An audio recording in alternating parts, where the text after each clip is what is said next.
वज़ीर-ए-आज़म शहबाज शरीफ और पाकिस्तान तहरीक इंसाफ के सरबराह इमरान खान से मुफस्सल मुलाकातों के बाद जमात इस्लामी की क़यादत ने दावा किया है कि सियासी तपिश में कमी के असरात ज़ाहिर हुए हैं और बर्फ़ पिघलना शुरू हो गई है, जिसके बाद इलेक्शन पर हतमी मुज़ाकरात के लिए आल पार्टीज़ कॉन्फ्रेंस मुनक़्क़िद करने की तरफ पेशरफ़्त हो रही है।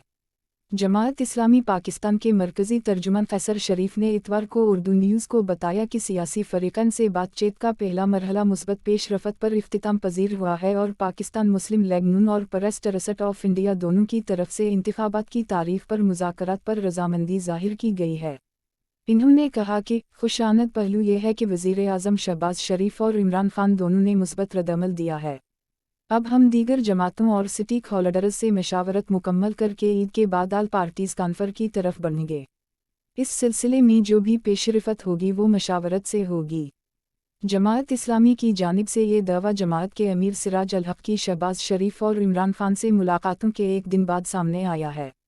इस सिलसिले में कैसर शरीफ का कहना था कि दोनों जमातों की जानिब से इनकी हौसला अफजाई की गई है, जो इस सतह पर एक बड़ी कामयाबी है। हमें वज़ीर-ए-आज़म की तरफ से कहा गया था कि अगर जमात इस्लामी इसमें आगे बढ़ती है तो वो इसकी तहसीन करेंगे। उसी तरह इमरान खान ने भी मुज़ाकरात पर रज़ामंदी ज़ाहिर की थी और इसके लिए एक कमेटी बनाने का कहा था, जो कि आज बना दी गई है। इसका मतलब ये है कि मामलात दरअसल सिमत में आगे बढ़ रहे हैं।